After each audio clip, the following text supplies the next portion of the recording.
With all that has been going on at WWE HQ as of late, you would be forgiven for thinking ratings might have plummeted, but proving the all adage that all publicity is good publicity. That doesn't appear to be the case, as the organization, now headed by Paul Levesque, seems to be on the up. Today, we are discussing WWE ratings surge, with their rivals AEW having it a little tougher. Stay with us. Let's get straight into it then. What's going on? Somewhat surprisingly, the WWE and AEW look to be heading in opposite directions of late after AEW Dynamite reported a 4% decrease in viewing figures last week. The company attracted 938,000 viewers for the event, headlined by Chris Jericho and Wheeler Yuta recently, bagging a 0.32 rating in the 18 through 49 demographic in the process. Also on the card was the Acclaimed versus the Gun Club in a tag team dumpster match, but this failed to attract the big viewing numbers the company craves. It was a pretty tough week for AEW, who will have been quite worried about the performance of AEW Rampage, which only managed to attract a criminally low 375,000 viewers, down 12%. Their ratings in the 18 through 49 demo was also its lowest in history at 0.11. Dynamite has been struggling of late, with only a couple of shows attracting more than 1 million viewers since March. The event earlier this month did attract more than 1.1 million viewers, but this still represents a year-over-year decrease of around 15%. And although the company was recently #1 on cable for 5 weeks in a row, the bad news just keeps on coming, as Warner Bros. Discovery recently announced a plan for massive layoffs in aid of saving about $3 billion,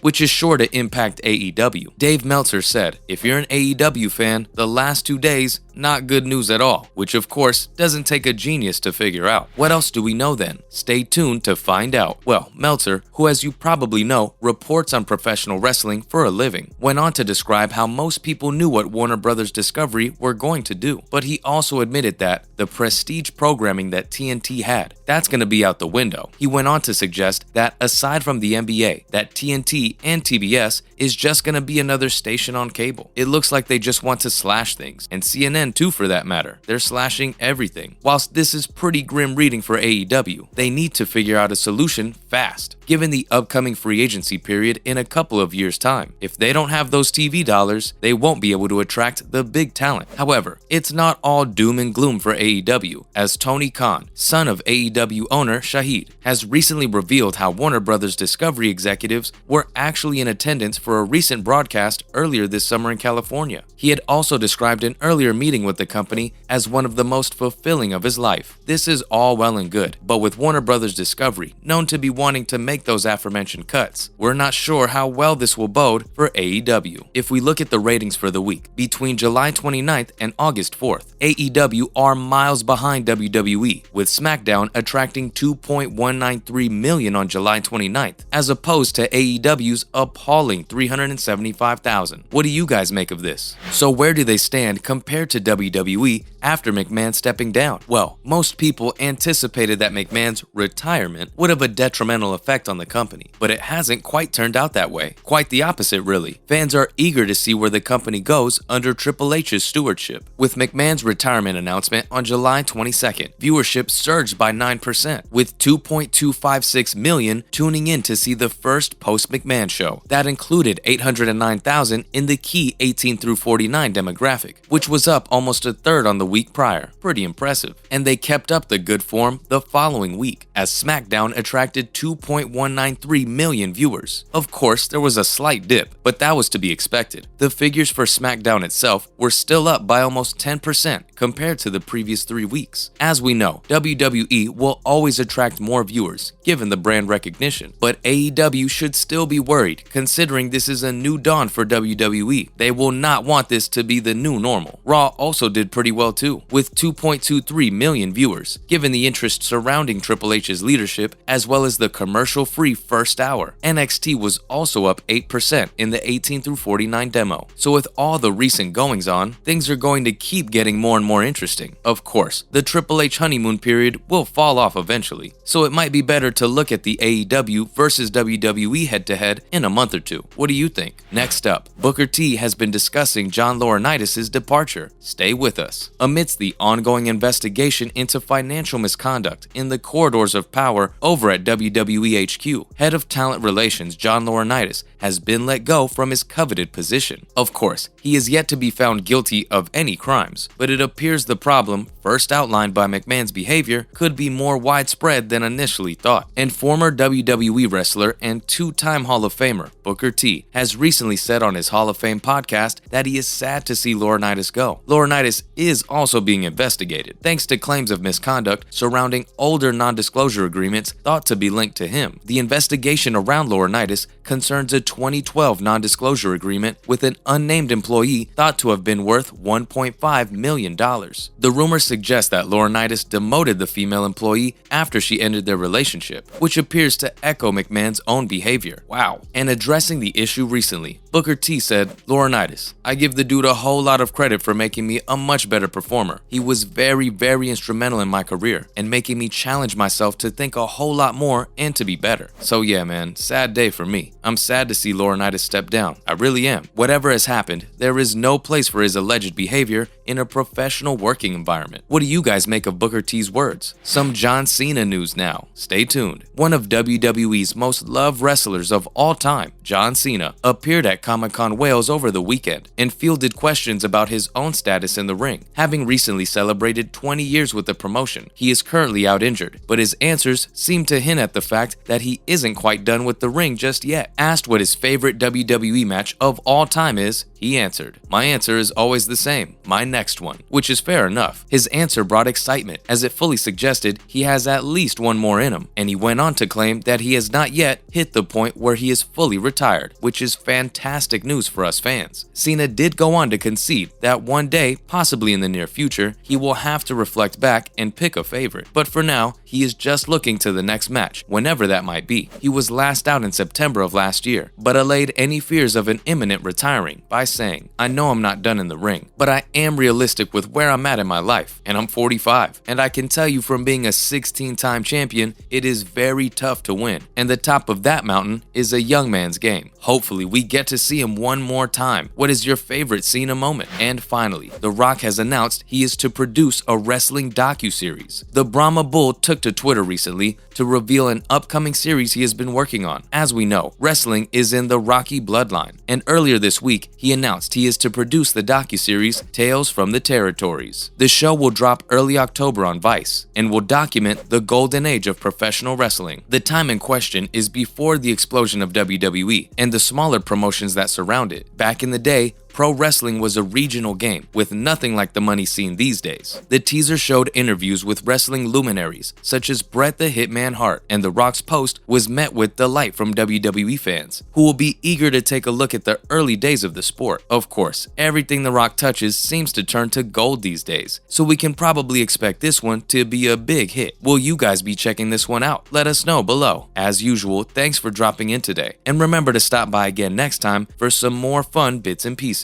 And why not do us a big favor by liking and sharing today's video with any wrestling heads you have lurking on those socials. Bye guys!